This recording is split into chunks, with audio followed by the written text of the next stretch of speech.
In the fashion industry, one of the most commonly used terms are fads. Fads are a widely shared enthusiasm for a specific look, and when you look at fads in the car industry, this is actually a lot more common than you think. Mini technically started a fad trend back in 2002 when they first came back to America during that time, and then of course Smart followed up in 2008 with the 4.2. Fiat was technically late to the party by finally coming back to America in 2012 with its cheeky little 500 hatchback. Now since then, Fiat has really been showing a huge downward trend of sales, spiking up in 2014 to around 46,000 units in America, dropping down to 9,200 units in 2019. That's a nearly 80% drop in sales. Now, the one thing about fads is the enthusiasm is often short-lived, and in today's video, we're gonna go over all the reasons why Fiat sales are tanking here in America.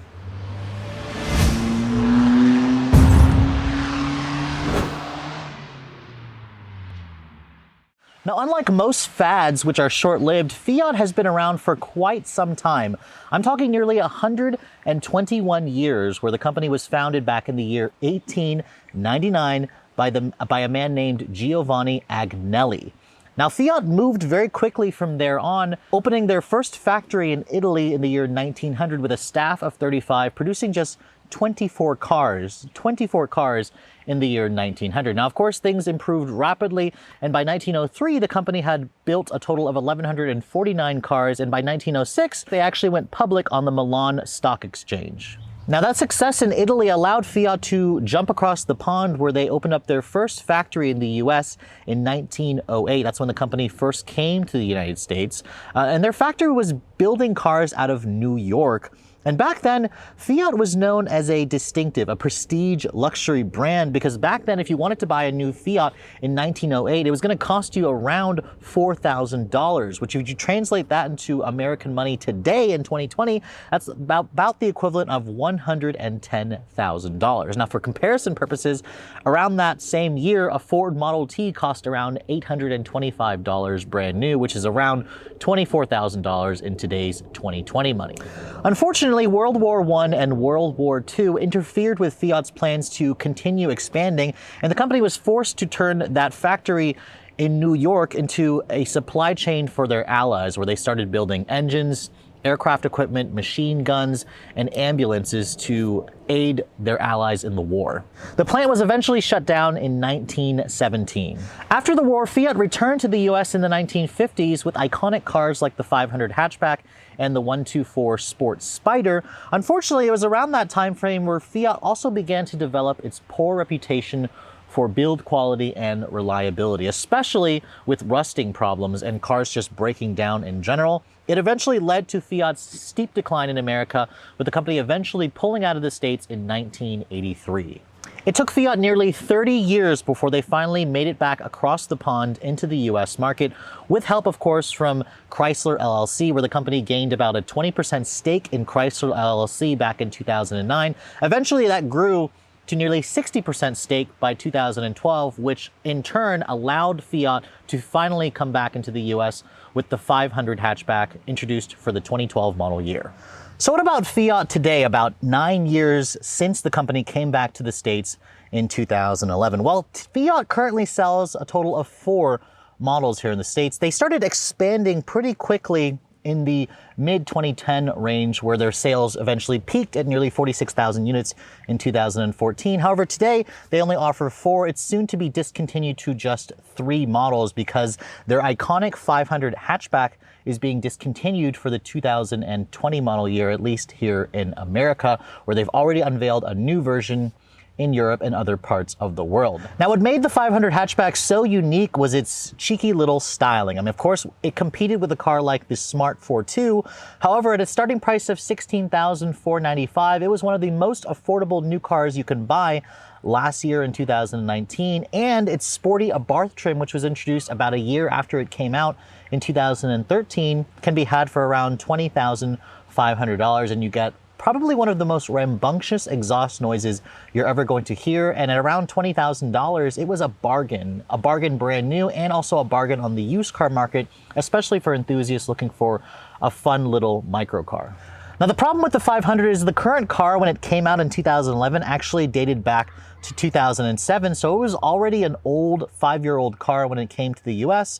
So people were obviously noticing that problem when the car first came out. Now, of course, back then, sales were relatively strong, and Fiat managed to sell a total of 43,000 cars back in 2012. Unfortunately, in 2019, that number dropped significantly to just 3,200 units. A couple years after the 500 came out, Fiat introduced the 500L, which was essentially just a longer version of the 500 because Americans demanded more space.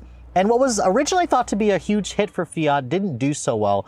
And at most, the company sold a total of 12,400 units back in 2012. Eventually, that number continued to tank, with Fiat only moving around 700 units in 2019. Now, of course, here in America, we are crossover hungry, which is what Fiat exactly got in 2016 with the 500X. It's the car that I'm sitting in the rear seat of right now. And this is a car that's based and shared with the Jeep Renegade. The Renegade is a very successful little crossover for Jeep because of its iconic looks, its off-road capability. And unfortunately for Fiat, sales never really did as well as the company had hoped. With a total of around 2,500 units sold in 2019, that's about 10,000 units off the pace of what this car did when it first came out back in 2016. And last but not least, Fiat's latest new model is the 124 Spider. Now, as you guys know, that car is essentially just a Mazda Miata in Fiat drag. It has the design of the Fiat, of course, the heritage from the original 124, but it is entirely based off of the Mazda ND Miata, which is built in Japan. It has a Fiat engine underneath the hood. It's the same 1.4 liter turbo from the Abarth. And actually, it's been a really big hit for Fiat, which has been the unexpected surprise because it's a 2-seat convertible sports car. But as you guys know, the Miata is the best-selling sports car or 2-seat convertible in America, so it's no surprise that the Fiat actually didn't do so terribly. And in 2019, Fiat sold a total of 2,644 124s, which is actually a pretty good number. It outsold the 500L and it outsold this 500X that I'm sitting in here. Now, of course, those numbers are paling in comparison to when the 124 first came out in 2017, where the company moved a little over 4,600 units. So out of all of Fiat's models, let's take a look at the sales ranking, because this actually surprised me. The 500 sold a total of 3,278 units in 2019. That accounted for about 36% of all of Fiat's sales that same year. The 500L sold the least amount in the entire Fiat lineup. The company only moved around 771 units last year, which only accounted for about 8% of Fiat total sales, while the 500X sold a total of 2,518 units. That accounted for around 27% of the total Fiat sales in 2019. And finally, the 124 Spider sold a total of 2,644 units, which accounted for around 28% of the total Fiat sales last year. Add it all up, and Fiat only managed to sell a total of 9,200 cars. 9,200 cars compared to their peak in 2014, where the company managed to sell a little over 46,000 cars. So a nearly 80% drop in sales over the last 5 years is a huge concern for any car company. Now, going back to that 80% drop, I want to examine how Fiat has been doing in the US over the last 9 years. Because remember, they first came back to the States in 2011. That wasn't the first full year. Now, I've got my phone here to kind of help me remember the exact numbers. Now, in 2011, Fiat sold a total of 19,769 cars that year. Of course, that wasn't the first full year of sales. They only had the 500, which when it first came to the States, there was a very strong demand, especially if you guys actually picked one of those up. Everybody noticed that car because it was right in the heat of the small car fad that Mini had technically started, nearly 10 years ago. In 2012, Fiat sales jumped significantly, with the company moving around 43,772 units. That's up about 121%. I mean, that's something that Fiat probably was very happy to see, and it actually surprised me reading those numbers because I know the 500 had very strong demand, but nearly 50,000 units in its first full year with just one model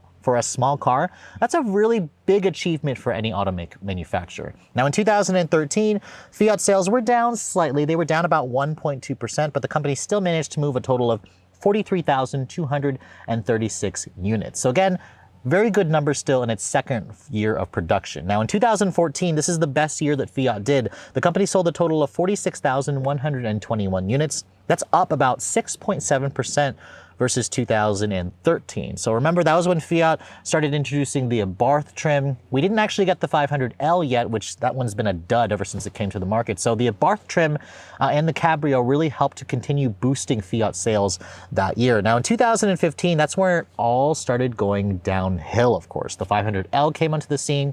And by then, Fiat had been around in the States for a few years, where owners were starting to report some build quality and reliability issues that Fiats were plagued with in the 1950s all the way up to the 1970s. Now, in 2015, they sold a total of 42,410 units. That's down about 8% versus that same year in 2014. In 2016, it continued to decline, and this is probably where Fiat executives started to get a little bit worried. In 2016, they sold a total of 33,777 units. That's with the addition of this 500X crossover, a car that I was expecting to take off in terms of sales because it's a Fiat, it's got the charming Italian character, and it's got that raised SUV body. But as you can see here at 5'7", it's pretty small back here, so Americans really prefer their space.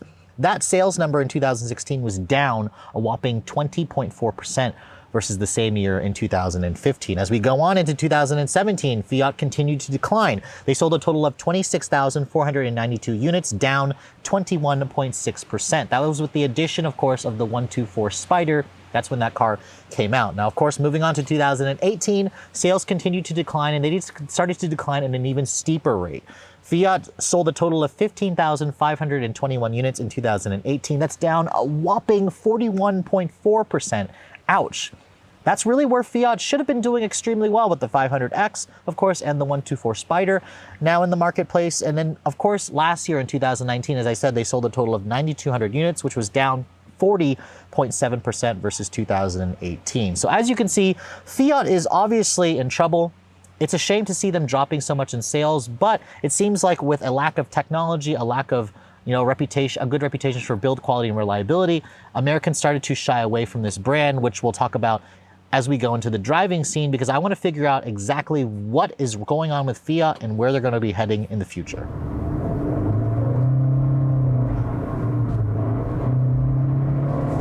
Ugh. Is this a CVT that I'm driving?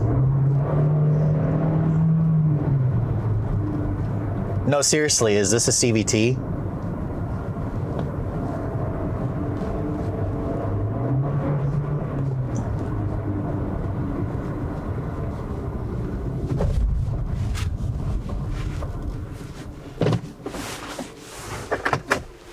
Let's see here. 2020 Fiat 500X, 1.3 liter inline 4 turbo multi-air with ESS, whatever that means. 9-speed 948 TE all-wheel drive automatic transmission. Yup, it's a 9-speed. You sure about that? I had to pull out the Monroney to double check that.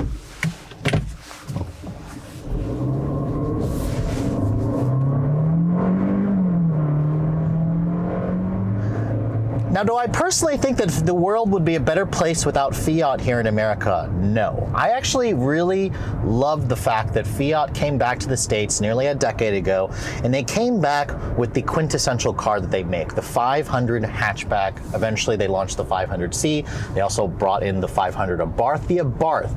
The 500 Abarth will go down in history as having one of the best sounding factory exhaust systems ever. If you can remember, I drove one last year at a track with Fiat, and it just sounded incredible.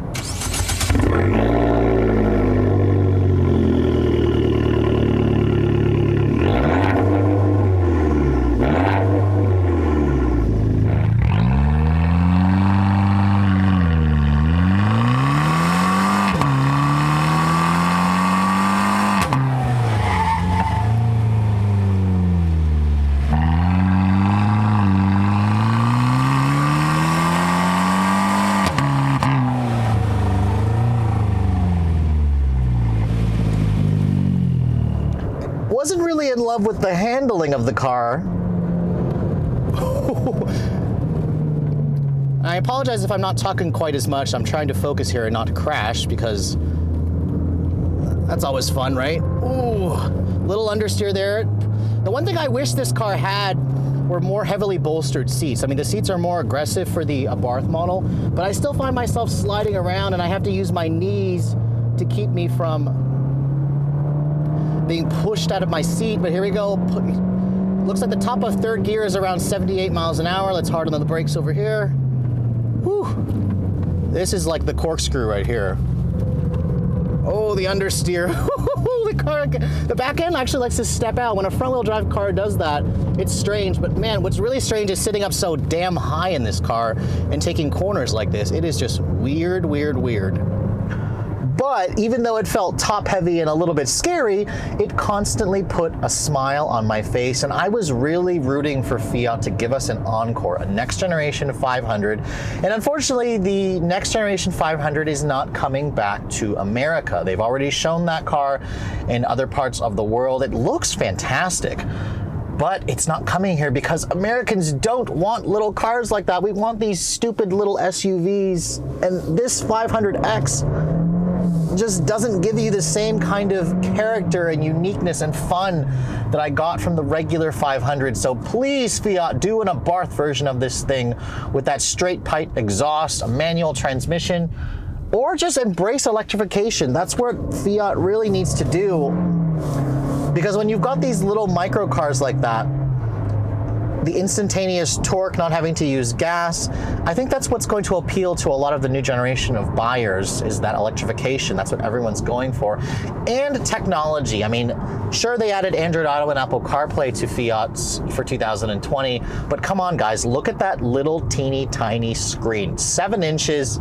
It's even smaller when you factor in the CarPlay and all the extra real estate that they have to blank out. But compared to all the modern screens with their 12-inch displays, their 15-inch displays, this is not going to appeal to the younger, tech-heavy new generation of buyers. Another thing that won't appeal to them is the complete lack of standard driver assistance features. I mean, yes, this car has adaptive cruise control, lane keep assist, automatic emergency braking, but it is not standard. The adaptive cruise is optional. That's part of a tech package for $800 and then another $1,000, $1,300 on top of that to get the adaptive cruise control.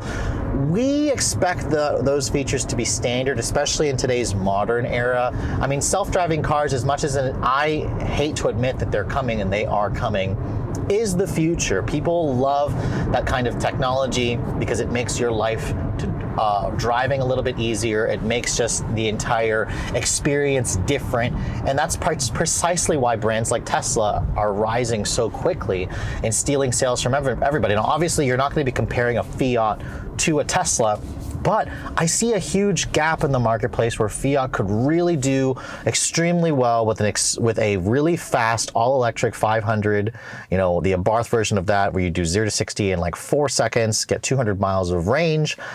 And of course, it's all going to come down to the price, but I really love the way the new 500 looks, the one that was just showed around the world. The other thing that really holds Fiat back in terms of sales is the interior quality and just their horrible reputation of fix it again, Tony. I mean, because let's be honest, nobody wants to drive around a car where everybody tells you, oh, how many times has it spent at the dealership broken down? Or if it actually does break down on you and you're driving this thing on a long trip far away from your local Fiat dealership and it won't start, it breaks down on you, that is going to ruin anybody, especially if you're first trying a brand for the first time. Now, granted, I've never really had any experience with cars breaking down, with Fiats breaking down, but Google a Fiat 500 or any Fiat, and you could probably find lots of owners reporting problems here and there with Fiats. It's really a shame, and I was hoping that FCA would get the reliability under control of this brand. Because I wanted Fiat to make this big comeback. They had a massive growth of sales where they almost did 50,000 units, in 2014, which is huge for a car company that is as small as them, to now just barely cresting 9,000 units. It's a huge shame. And even this 500X, it is representing 1/3 of sales for Fiat. And even though the interior has a really unique design, I especially like the colorful and bright, easy to use Uconnect head unit. The materials in here are a mixed bag. I mean, there are times where I've got, some soft touch materials here on the doors. The seats are covered in this high quality leather. The steering wheel also feels good in your hands. It's a new wheel design. But then I touch things like the turn signal stalks, which I touch every day when I'm signaling. I touch the windshield wipers on a rainy day. I touch the stability control off button here, or the start stop button, and it just feels chitsy. It feels like it isn't well put together. It feels like it's going to fall apart. And that's going to be areas where I constantly touch, and I think that Fiat kind of missed those details there that they should have. I mean, they threw in some extra nice features like this big panoramic sunroof above me, which lets in a lot of light. The fact that you can get these panels here that are color matched to the exterior of the car is a really cool, trick that you don't find in a lot of the other competing vehicles. And I even have some upscale features like heated seats. I have, this Beats premium audio system, which doesn't sound all that great, but at least it actually gives you a nice sounding stereo. And the seats are also relatively comfortable. In the front, you also have to get past the fact that this interior feels a little bit small, but that kind of all adds to the character. This car has the Italian chic, charismatic character, especially on the outside, compared to a lot of the competitors, which can all feel like they blend and feel like the same car from time to time. So what do I think would potentially fix Fiat and make them a true, unique niche brand that Mini has always wanted to be, but even Mini has been seeing a huge drop in sales? Well, there are several things that I think Fiat needs to do. For one, they need to shed that fix-it-again Tony reputation. The reliability is a huge problem, and I think if they went with the electrification route, that would actually do a lot to improve their reliability, because electric cars require so much less maintenance. There are so fewer parts to actually break if they do go wrong versus an internal combustion car. So if they can shed that fix-it-again Tony reputation, that's going to be really the start of everything. The next thing they need to do is they need to improve the technology in their cars. They need bigger infotainment screens with better phone integration. They need things that are going to wow the younger generation, because that's really what Fiat needs to attract. They need to attract those younger, new generation of buyers. And with these smaller screens, you're not going to be attracting them. So I think that they need to go steal those big 12-inch displays that you find, in the FCA's products, which they're just introducing. I mean, imagine this kind of a car with this massive 12-inch tablet-style display would do wonders. Imagine a 500 that has all the self-driving stuff that people are demanding, that just gives me that futuristic feel. I mean, you can do retro, but make it feel modern, and that's where Fiat has really failed to do. When they first came back to America back in 2011, they went with that retro modern feel, but it didn't actually have the real modern feel that you expected, because the current 500 was old and it was due for a replacement, and they essentially brought in a model that was out for a couple years, which doesn't sit well with Americans. Just look at Ford with the Ford Ranger. It's been out for a few years in other parts of the world, and then it came to the States and it already felt like an old car. The next thing they need to do is introduce something in their vehicles to appeal to what Americans want in that space. Now, obviously this 500X is that car. However, it's still too cramped on the inside. You feel very narrow, like you're too close to your passengers. The trunk capacity is too small.